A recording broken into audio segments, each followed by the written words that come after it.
Yes, ibihe byiza reka nongere mfata aka kanya mbasuhuze mbaha ikaze mwese mwibanira natwe hano kuri News Lab TV.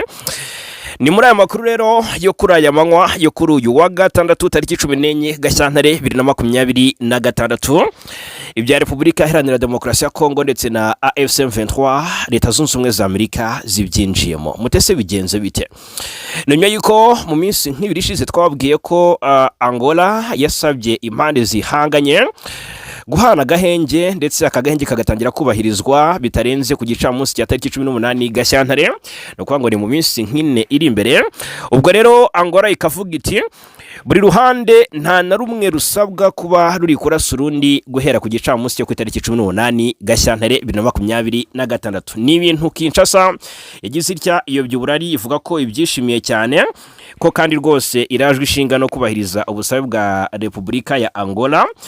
Ibyagaragajwe na Colonel Nanga kuri itangazo rya leta Kinshasa ryo kwemera gahenge iriyo bya uburari, avuga ko Kinshasa nubwo ibivuga itazigera ibishyira mu bikorwa. Ndaje mabwire icyo Amerika ivuze ndetse nimwe mu myanzuro Amerika ishobora gufata bibaye ngombwa ko Kinshasa irenga ku gahenge. Turashe tubikomozeho. Umuyobozi w'ihuriro AFC M23 Colonel Nanga yaragaragaje kuri yatangazo Kinshasa kizahagaragara ni itangazo ry'ibiro rya Perezida wa Repubulika ya Demokarasi ya Kongo ryemera gahenge kifujwe na leta ya Angola. Avuga ko ririmo kuyobya uburari kuko ibitero by'ingabo z'iki gihugu n'ubundi byakomeje nyuma yuko ku munsi w'ejo tariki 13 Gashyantare ibiro bya Tshisekedi byo byatangaje ko bizubahiriza akagahenge, bivuga ko Tshisekedi yemeye agahenge. Avuga ko bisobanura ko ndetse iritangaza ko bisobanura ko mu gihe cyangwa se mu bikagize harimo kutagura ibirindiro, kutongera imbaraga ingabo ziri mu bice biberamo imirwano no guhagarika kwakira ubufasha buva mu mahanga. Ahangaha aragira ngo byumvikane neza, buri ruhande ruri mu mirwano nuko ngo ni AFC M23 ndetse na guverinoma Kinshasa n'ingabo za Repubulika ya Demokarasi ya Kongo. Muri iyo minsi y'agahenge nta ruhande na rumwe rwemerewe kongerera imbaraga ingabo ziri mu birindiro. No kuvuga ngo twumve hakozwe deployment, hoherejwe ingabo mu bice runaka birimo ingabo, hongerewe nda nk'umubare w'ingabo cyangwa se hoherejwe ibikoresho mu buryo bumwe cyangwa ubundi.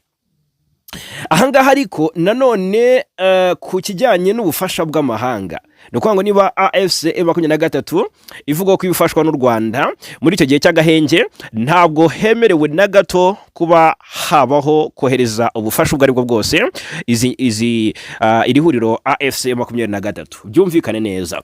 Reka muri aya makuru turebera hamwe icyo Leta Zunze Ubumwe za Amerika zibivugaho nyuma y'uko African Union, uyu muryango wa Afurika yunze ubumwe wari washimiye ko by'ukuri impande zombi zasinye akagahenge ndetse ziyemeje kugashyira mu bikorwa. Nubwo Kinshasa bivuga ariko hakaba hari impungenge z'uko itabikora. Turaje turebere hamwe muri aya makuru icyo Leta Zunze Ubumwe za Amerika zibivuzeho 5-5 basaba rero leta ya Kongo kubahiriza akagahenge.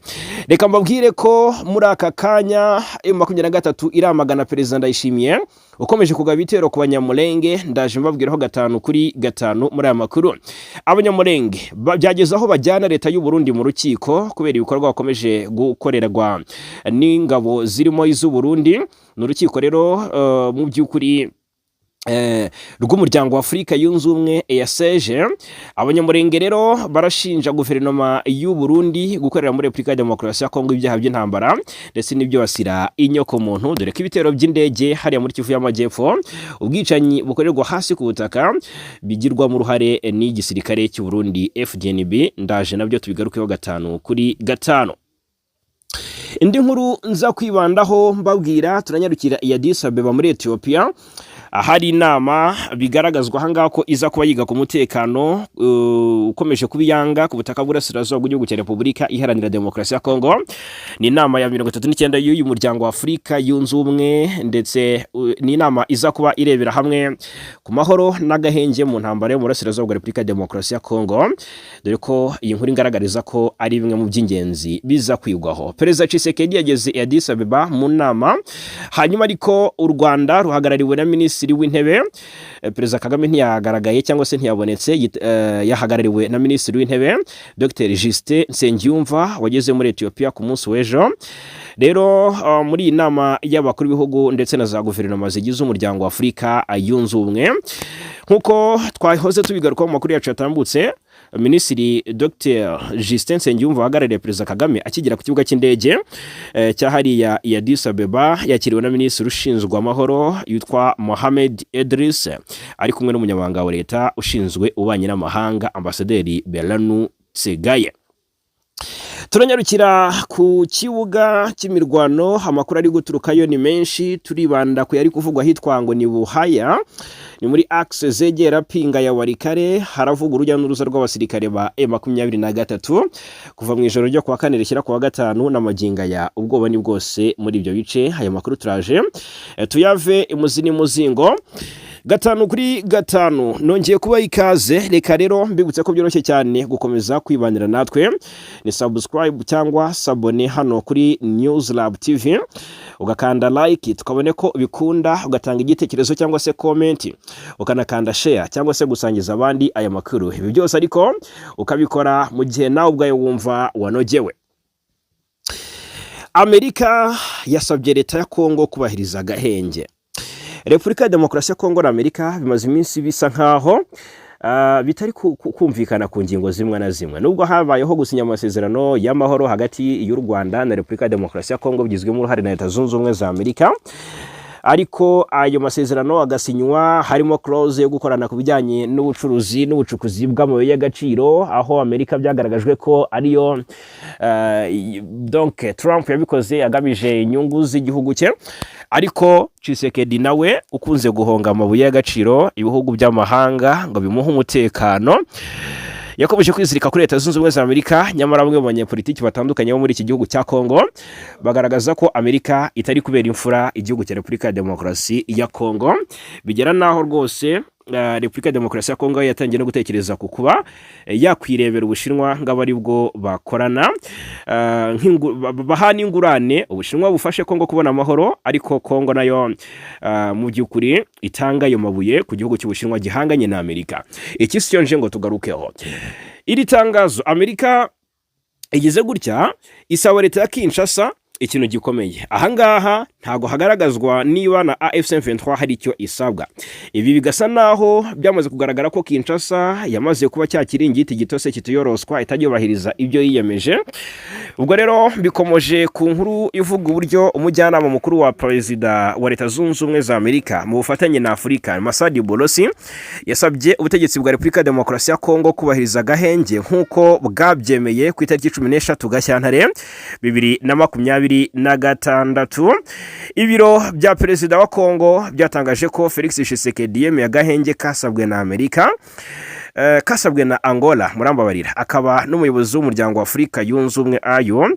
Biteganyijwe ko kazatangira kubahirizwa tariki ya 18 Gashyantare. Byasobanuye ko nubwo Tshisekedi yemeye agahenge atazemera ko AFC/M23 igerageza ibikorwa byo kwagura ibirindiro, kongera cyangwa se kongerera imbaraga abarwanyi bari mu bice bibera mu rugamba, ndetse no kwakira ubufasha buva mu mahanga. Umuyobozi wa AFC/M23 Colonel Nanga yatangaje ko nubwo leta Kinshasa yatangaje ko yemeye agahenge kasabwe na Angola, ikomeje kugaba ibitero ku basivile ndetse no ku birindiro by'iri huriro, ashimangira ko iri tangazo rigamije kubeshya umuryango mpuzamahanga. AFC/M23 yagaragaje ko nubwo leta ya Kinshasa nubwo leta ya Angola itayitumiye mu biganiro byabanjirije itangazo ry'icyifuzo cy'agahenge ndetse ntinamenyeshwe ibikubiyemo, isanzwe ishyigikiye gahunda y'amahoro, avuga ko kandi izakomeza kubahiriza agahenge gashingiye kuri gahunda ya Doha muri Qatar. Masadi Bolosi rero n'umujyanama wa Perezida Trump mu bya Afurika yagaragaje ko yishimiye itangazo leta ya Kinshasa yashyize hanze. Yagaragaza ko yishimiye itangazo rya leta ya Kinshasa ryo kwemera agahenge, ashimangira ariko ko kadakwiye kugarukira mu nyandiko, ahubwo ko kagomba no kubahirizwa. Rero ngo ibitero birimo ibya drone bigahagarara. Turaje turebera hamwe aho ibitero byakomeje kwibasira n'uburyo Kinshasa ibi byakomeje nyuma y'uko Kinshasa yari yavuze ko yishimiye cyangwa se igiye gushyira mu bikorwa ibijyanye n'aka gahenge. Noneho Bulosi yagize ati natewe imbaraga no kwemera kwa Repubulika ya Demokarasi ya Kongo icyifuzo cya Angola cy'agahenge, ati ibi ugomba kujyana n'ibikorwa. Impande zose zigomba guhagarika imirwano aka kanya, zirimo ibitero bya drone bikomeje gutwara ubuzima bw'abasivile b'inzirakarengane. Leta ya Angola yasabye ko habaho agahenge gashya mu gihe ingabo ziri mu butumwa bw'amahoro bw'umuryango w'abibumbye muri Repubulika ya Demokarasi ya Kongo MONUSCO zitegura gutangira kubahiriza akandi kemerejwe mu biganiro bya Doha, by'umwihariko muri teritwari ya Uvira. Aha ni muri Kivu y'Amajyepfo. Akari nayo mpamvu y'uruzinduko tumaze iminsi tubabwiyeho rwa Viviane van der Pel, intumwa y'umunyamabanga mukuru w'umuryango w'abibumbye mu burasirazuba bwa Repubulika Iharanira Demokarasi ya Kongo. Ibitero byakomeje kuvugwa nyuma y'uko ingabo nyuma y'uko guverinoma Kinshasa igize itya ikemera ko izubahiriza aka gahenge. Ni ibitero by'indege biri kwibasira cyane abanyamurenge bo mu Minembwe. Hanavuzwe imirwano yarimo cyane umusada w'ingabo z'u Burundi zanatikiriye ku bwinshi muri iyi Minembwe. Biravuga ko bakubiswe inshuro bahungira mu mashyamba. Amakuru arangaragariza ko Twirwaneho yafashe ibikoresho byinshi mu mirwano yahuje uyu mutwe ndetse na coalition abarwana ku ruhande rwa guverinoma ya Kinshasa, ndetse amakuru ava rw'isankuku aragaragaza ko rwose M23 ndetse na MRDP Twirwaneho aribo bari kugenzura aka gace ka rw'isankuku kari mu Minembwe. Bikavuga kandi ko hafatiwe ibikoresho byinshi n'amateko zitagira ingano, ndetse rwose ngo baracyagundaguranira kugenzura agace ka Poezero kamaze iminsi kagenzurwa n'ingabo za leta.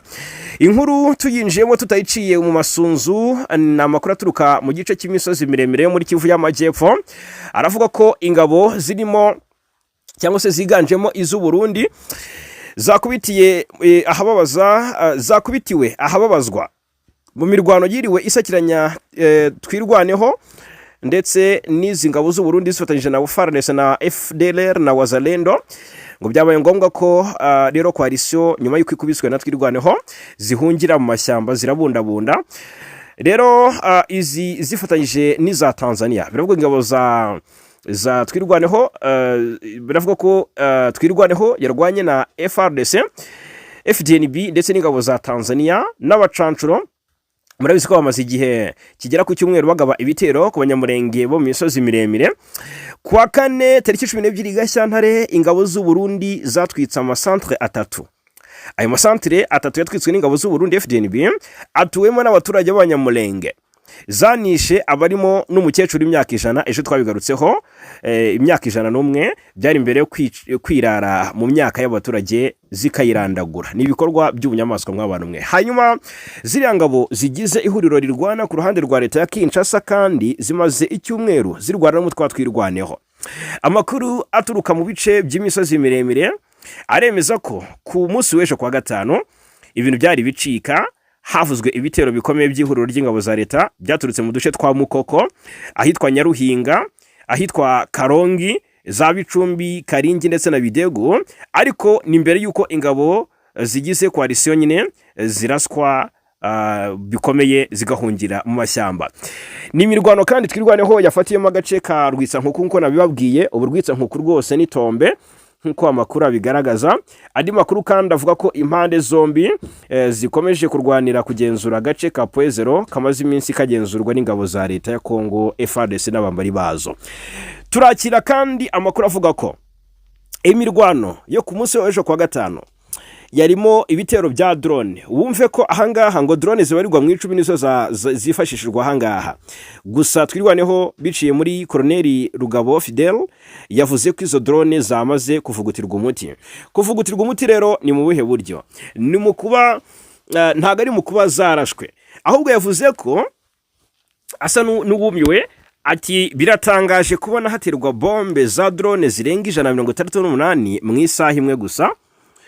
Ni bombe 168 mw'abantu mwe zoherejwe mu bice bituwe n'abanyamurenge, kandi zoherezwa mu isaha imwe zoherejwe na drone zirenga 10. Ni ukuvuga ngo drone 10 za FARDC zagabye ibitero zigaba bombe zigera ku 168 mu isaha imwe. Murumva ukuntu byari biteye ubwoba cyane, ndetse n'ibitero ndengakamere by'ubugome. Uyu rugabo yunzemo ko mu ijoro ryakeye twirwaneho ngo ishobora kuba iza kwisubiza Poezero, murambabarira mu ijoro ryo kuri wa gatandatu, ngo birashoboka ko twirwaneho ishobora kwisubiza Poezero yose, dore ko ifite igice kimwe n'ingabo z'u Burundi zikaba handi. Noneho ubwo twirwaneho nyine bivuze ko ishobora kuba ifitiye kamwe mu duce twegera Poezero, ndetse kari strategique gashobora kuyorohereza kwintaringa cyangwa se kwinjira mu buryo bweruye muri Poezero. Hagati aho amakuru akavuga ko Uburundi nyuma yo gukubitirwa ahareba inzega muri imirwano yo kuri wa gatanu, ngo bwahise bwohereza izindi ngabo mu misozi miremire, ni ingabo zo guha ubufasha izatsinzwe. Kubwo rero biteye ubwoba cyane n'impungenge abaturage, kuko izi ngabo z'u Burundi ziri gukora ibikorwa bibi, noneho ziri gukubitwa hakaza izindi, bikomeje gutera impungenge cyane abaturage. Ku mugoroba ku munsi w'ejo nibwo izo ngabo zambutse muri Kongo ziciye mu duce twa Baraka ndetse na Mutambara. Aha Baraka ingabo ziriyo twabigarutse mu makuru yatambutse, uburyo ziri kwicwa n'inzara, bagenerwaga amagarama 200 y'umuceri bakaba batakibona na kimwe cya kabiri. Inzara iranuma mu gisirikare cy'u Burundi cyangwa se mu ngabo z'u Burundi ziri hariya muri axe za Baraka. Umunaniro ni wose kubera kurwana batarya, mbega ibintu biri gufata indi ntera. Ingabo z'u Burundi nibyo ngibyo twazivugaho muri aka kanya. Hanyuma M23 hari icyo yavuze kuri izi ngabo, ndetse itanga n'itangazo ku bitero n'ubundi zikomeje kugaba ku Banyamulenge. Umuyobozi w'iri huriro Colonel Nanga yamaganye uruhare rwa Perezida w'u Burundi mu bwicanyi buri gukorerwa Abanyamulenge mu ntara ya Kivu y'Amajyepfo. Nanga yashyize hanze ubutumwa kuri iyo 13 Gashyantare, ubwo yamaganaga muri rusange n'ubundi ibitero ihuriro ry'ingabo za leta ririmo ingabo z'u Burundi rikomeje kugaba ku basivile, avuga ati AFC M23 ihangayikishijwe n'imyitwarire ya Perezida w'u Burundi, akaba agiye kuba n'umuyobozi mukuru w'umuryango wa Afurika yunze ubumwe. Imyitwarire igira uruhare mu bugizi bwa nabi bukomeje gukorerwa Abanyamulenge. Yasabye umuryango mpuzamahanga n'inzego zo muri Afurika gukoresha ububasha zifite mu gukumira umwuka mubi ushingiye ku moko ushobora gukwirakwira mu karere, ndetse no gutabara abari mu kaga. Leta y'u Burundi ikomeje kohereza ingabo muri Kongo hashingiye ku masezerano ibihugu byombi byagiranye, yaragamije kurwanya imitwe yitwaje intwaro irimo iy'Abarundi nka Red Tabara, FNL Nzabampema ndetse na Forebu. Impamvu zajyanye ingabo z'u Burundi muri Kivu y'Amajyepfo zariyongereye, zitangira kwifatanya n'ingabo za Kongo mu kugaba ibitero mu bice bituwe cyane n'Abanyamulenge muri teritwari ya Uvira, Fizi na Mwenga, cyane cyane muri komine ya Minembwe. Izi ngabo kandi zimaze igihe zarafunze inzira zihuza abatuye muri Minembwe n'amasoko ndetse n'amavuriro mu bindi bice. Umuvugizi wazo Brigadier General Gaspard Baratuza asobanura ko rwose zibikora kubera ko ngo abaturage bakorana n'abanzi. Abarundi cyangwa Abanyamulenge, iby'abaturage b'Abanyamulenge bakorerwa n'ingabo z'u Burundi nabo ubwabo bari kubyamagana, ndetse byatumye rwose Abanyamulenge bajya biyambaza urukiko rwa EAC ruzwi nka EACG, bashinja guverinoma y'u Burundi kubakorera ibikorwa by'ubugizi bwa nabi. Ni imiryango ibiri ihagarariye Abanyamulenge batuye muri Kivu y'Amajyepfo yareze leta y'u Burundi mu rukiko rw'umuryango wa Afurika y'Uburasirazuba EACG, yishinja gukorera muri Repubulika Demokarasi ya Kongo ibyaha by'intambara n'ibyo basira inyoko muntu. Iyi miryango yitwa ni ADEPAE ndetse na Mutualité Shikama. Isobanura ko kuva mu Kwakira 2025 ingabo z'u Burundi zoherejwe muri Kivu y'Amajyepfo zafunze inzira zose zihuza Abanyamulenge batuye muri komine Minembwe n'ibindi bice birimo amasoko n'amavuriro, zigamije kubica urusorongo. Umwe mu banyamategeko bunganira iyi miryango, Maître Innocent Nteziryayo, yatangaje ko uretse kuvutsa Abanyamulenge uburyo bw'imibereho, hari ab'ingabo z'u Burundi zashimuse, abo zakoreye iyicarubozo ndetse n'abo zasenyeye imitungo. Tariki 11 Gashyantare, tariki 11 Ugushyingo 2025, umuvugizi w'ingabo z'u Burundi Brigadier General Gaspard Baratuza yemereye BBC gahuza miryango ko abasirikare babo bafunze cyangwa se bafunze inzira zigana mu Minembwe mu rwego rwo kwirinda ko umujyi wa Uvira byari mu rwego rwo kurinda umujyi wa Uvira zari zikigenzura icyo gihe M23 itarawufata. Aravuga ati rwose rega iyo ni inzira bagomba gukoresha kugira ngo bagere Uvira, ati rero tugomba kuhafunga kandi nibabyumve. Uvira dusabwa kuharinda, kandi mu kuharinda ntuhagararamo hagati, ujya haruguru ujya hirya no hino. Hanyuma rero murumva ko ari ibyo ngibyo. Hanyuma mbere yuko ngana ku musozo, reka nyarukire muri teritwari ya Walikale mbabwire amakuru ari guturukayo. Muri Walikale ibintu bikomeje gucika no kudogera, ndetse impungenge zikomeje kuba zose. Mpite nsoreza ku ruzinduko rwa Perezida Tshisekedi hariya i Addis Ababa muri Ethiopia. Ni axe yitwa Buhaya. Inyeshyamba za M23 zikomeje gutera ndabivuga gute, impungenge zikomeye bitewe n'imyanzuro yagiye ifatwa ndetse n'ibyo zakoze. Zagize gutya iyi Buhaya zayifashe mu Gushyingo umwaka ushize, nyuma yo kwambura coalition irimo Abazalendo na FARDC. Nyuma y'imirwano yari ikomeye yaguyemo Abazalendo bagera kuri 36. Icyo gihe M23 yafashe Buhaya irayigota, ndetse bikavugwa ko uyu mutwe ufite amahirwe akomeye yo kwerekeza Pinga ya Walikale. Bisobanuye ko nyine niba ufashe Buhaya kwerekeza Pinga ni hafi cyane, nka kilometero zirenze nka 15.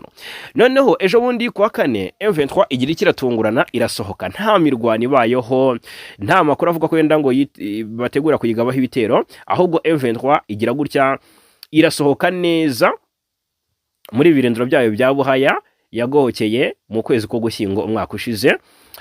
Uyu ni umusozi w'ingenzi ureba axe ya Katobe, ni mu gace muri groupe ya Banakindi, ni nko muri kilometero uvuye mu mujyi wa Pinga zigera kuri 15.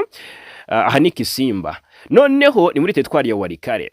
Noneho ngizi nyeshyamba za M23 zari zarafashe uwo mujyi, ako gace zirakagota ndetse zirakagenzura kugeza na maginga ya nta mpamvu nyamukuru iragaragazwa yatumye M23 isohoka muri aka gace, kuko nta mirwano yigeze ibayo.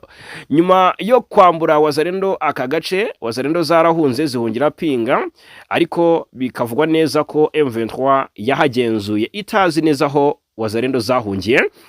Ariko ubwo aka kanya impamvu yo kuva muri Buhaya kugeza ubu ntiramenyekana.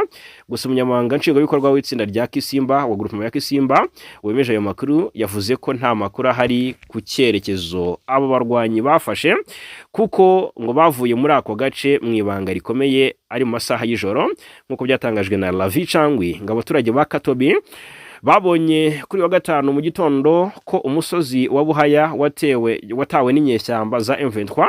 Nyuma ya saa sita Abazalendo bongeye ngo kuyigarurira, ubu nibo bari kuwugenzura.